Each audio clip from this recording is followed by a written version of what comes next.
தமிழக குடிசை மாற்று வாரியத்தின் கீழ் பயனடையும் ஏழை எளிய மக்களுக்கு அடுக்குமாடி குடியிருப்புகளுக்கு பணம் செலுத்தியும் வீடு ஒதுக்கீடு செய்யாமல் காலம் தாழ்த்தும் அதிகாரிகள் மீது உரிய நடவடிக்கை எடுக்க வேண்டும் என்று கோவை மாவட்ட ஆட்சியரிடம் புகார் மனு அளிக்கப்பட்டது. கோவை சிவாஜி காலனி பகுதியில் அனைத்து சமூக மக்களுக்கும் உதவும் பேரவை அமைப்பின் நிறுவன தலைவர் வழக்கறிஞர் புஷ்பானந்தம் தலைமையில் கோவை இடையர்பாளையம், வேளாண்டிபாளையம், தடாகம், கணுவாய் உள்ளிட்ட பகுதியைச் சேர்ந்த ஏழை எளிய மக்கள் இன்று கோவை மாவட்ட ஆட்சியர் அலுவலகத்தில் ஆட்சியரை சந்தித்து மனு அளித்தனர். அந்த மனுவில் கடந்த 3 ஆண்டுகளுக்கு முன்னர் தமிழக குடிசை மாற்று வாரியத்தின் கீழ் கட்டப்படும் அடுக்குமாடி குடியிருப்புகளில் வசிக்க ஏழை எளிய மக்களாகிய நாங்கள் விண்ணப்பம் வழங்கினோம். மனுவை ஆய்வு செய்த அதிகாரிகள் தங்களுக்கு வீடுகளை ஒதுக்க அரசு தீர்மானித்துள்ள பணத்தை கட்டச் சொல்லி கடிதம் வந்தது.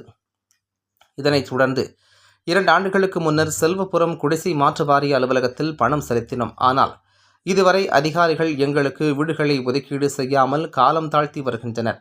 வாடகை வீடுகளில் வசிக்கும் நாங்கள் வாடகையை செலுத்த முடியாமல் தவித்து வருகின்றோம். எனவே உடனடியாக எங்களுக்கு அடுக்குமாடி குடியிருப்பு வீடுகளை ஒதுக்க நடவடிக்கை எடுக்க வேண்டும் எனவும், பணம் செலுத்தியும் வீடுகளை ஒதுக்கீடு செய்யாமல் காலம் தாழ்த்தி வருகின்ற அதிகாரிகள் மீது உரிய நடவடிக்கை எடுக்க வேண்டும் என்றும் குறிப்பிட்டிருந்தனர்.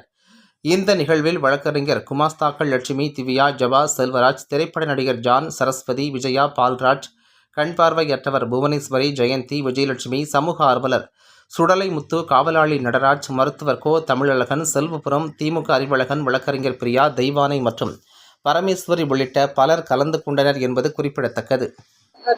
மாவட்ட ஆட்சித்தலைவர் மற்றும் குடிசை மாற்று வாரிய தலைவர் அமைச்சர் முத்துசாமி அவர்களிடம் ஊனமுற்றோர், வியாதி உள்ளவர்களுக்கு மனு கொடுத்திருந்தோம். ஒரு 6 பேர்.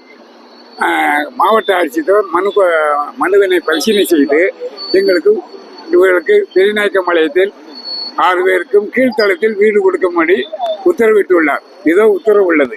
மேல்படி உத்தரவுடைய நகல் மாவட்ட ஆட்சித்தலைவர் மூலம் பயனாளிகளுக்கு கிடைக்கப்பட்டுள்ளது. நாங்கள் முறையாக ஜேக்கப் என்ப இன்ஜினியரை பார்த்து செல்லுபுரத்தில் முறையிட்டோம். நான் தர முடியாது, நீ செய்யதை செய், கலெக்டர் உத்தரவு போட்டால் என்ன, யார் போட்டால் என்ன, அப்படி என்று எங்களுக்கு தர முடியாதுன்னு மறுத்து விட்டார். ஆகவே இந்த ஜேக்கப் பொறியாளர் மீது நடவடிக்கை எடுத்து எங்களுக்கு கலெக்டர் உத்தரவுப்படி எங்களுக்கு கீழ்த்தளத்தில் வீடு வேண்டும் என்று மிக பணிவுடன் கேட்டுக்கொள்கிறேன்.